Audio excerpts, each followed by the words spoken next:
Muy buenos días, tardes o noches. Yo voy a presentarles lo que es el modelo físico. Soy el estudiante Diego Diomir Mamani Ramos del semestre quinto, paralelo B, de la materia de análisis y diseño 1, docente ingeniero Reinaldo Ceballos. Introducción. El modelo físico es la implementación posterior al modelo lógico que se lleva a cabo en una computadora que en la misma tiene que tener instalado lo que es un SGBD, quiere decir un sistema gestor de base de datos. Un sistema gestor de base de datos eh, es es un software que nos permite desarrollar o implementar una base de datos. Y de esta misma vamos a hacer uso de lo que es el modelo, el sublenguaje DDL, que significa Data Definition Language, que son un grupo de comandos que se utilizan para programar una base de datos. Eh, para el modelo físico se tendría que haber pasado por varias etapas, y una de ellas, bueno, el inicio de todo sería lo que es el modelo conceptual, luego el modelo relacional o modelo lógico, luego viene lo que es el modelo físico. Continuando con el desarrollo del video, para el modelo físico vamos a hacer uso de MySQL Workbench, donde vamos a desarrollar nuestro modelo físico, nuestra base de datos. Y para ello vamos a crear primero nuestra base de datos, que nuestro ejemplo es docente, una base de datos para docentes. Entonces lo ejecutamos, se va a crear en esta parte, actualizamos y ponemos en marcha nuestra base de datos que ya creamos.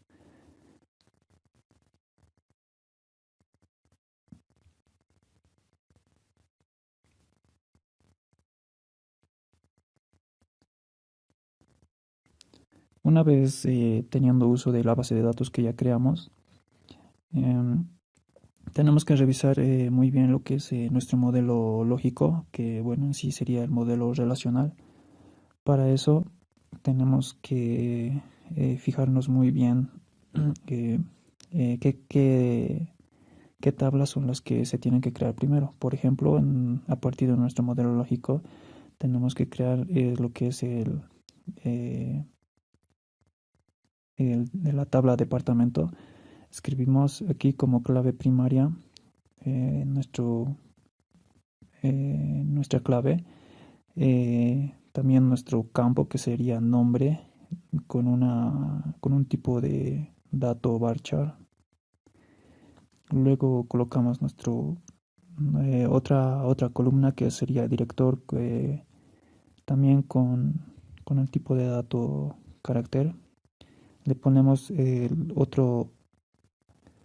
otra columna, descripción, y en sí ya crearíamos nuestra tabla. Esta tabla sería una tabla fuerte porque no presenta claves foráneas. Creamos nuestra siguiente tabla, que sería la tabla profesor. Entonces, de la misma manera ponemos el departamento, perdón, la clave primaria de tipo entero, la declaramos como primary key. Otra columna, que sería ya nuestra clave foránea de la tabla departamento.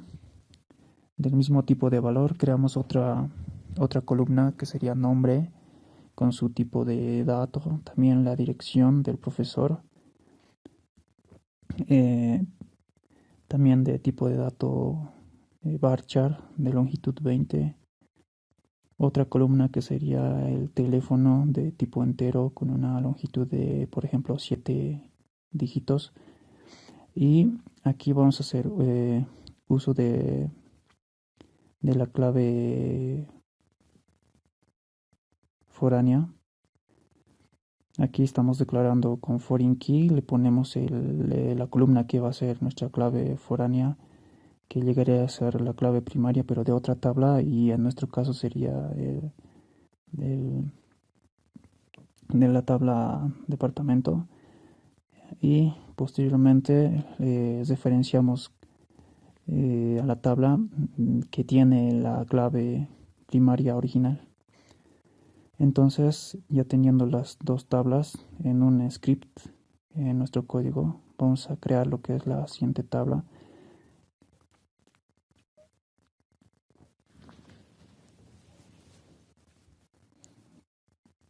Ponemos los comandos, la tabla se va a llamar curso. Luego ponemos la clave primaria de esa tabla de tipo entero, lo declaramos como clave primaria. Creamos la columna o el atributo que sería foráneo en este caso, que vendría a ser, que vendría de la tabla profesor. También creamos otra columna, por ejemplo, nombre, el nombre del curso, el título del curso. También el tipo de dato, por ejemplo, varchar de longitud 20. Otra columna que sería el nivel del curso, también de tipo varchar de longitud 10, por ejemplo, y una columna de descripción con el tipo de dato varchar para poner la descripción del curso. Y hacemos uso del foreign key y referenciamos cuál es nuestra clave foránea aquí. Lo ponemos y referenciamos a lo que es el lugar o la tabla de donde se propaga la clave primaria. En este caso sería de la tabla profesor y indicamos su clave primaria del profesor. Luego ejecutamos la primera tabla, que es la tabla fuerte, luego la tabla débil, las que tienen las claves foráneas, posteriormente la tabla curso, y así ya se crearon nuestras tablas, que en todo caso estarían relacionadas como nuestro ejemplo del modelo relacional que teníamos anteriormente. Y para que sean similares, vamos a hacer un diagrama un diagrama relacional a partir de la base de datos que nosotros ya creamos.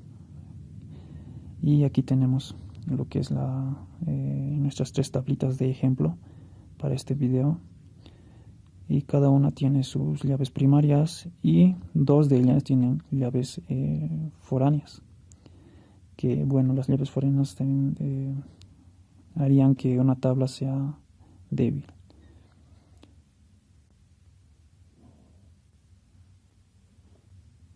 Conclusiones y recomendaciones. Una vez que la base de datos está implementada, esta está lista para insertar o modificar o hacer una consulta de datos. Hay que tener en cuenta que tener una base de datos es una forma de guardar información, por ejemplo, desde una tienda hasta una empresa. También para luego automatizar y tener bien organizado la información que esta misma pueda generar y tener un buen control de ellos. Se recomienda haber pasado por una serie de formas normales y preguntas de control útiles para tener una buena optimización y por ende tener una muy buena base de datos. Agradecimientos y despedida. Agradecer a quienes me ayudaron a obtener estos conocimientos para que yo pueda transmitirlos a ustedes mediante este video. Gracias por su atención y hasta una próxima oportunidad.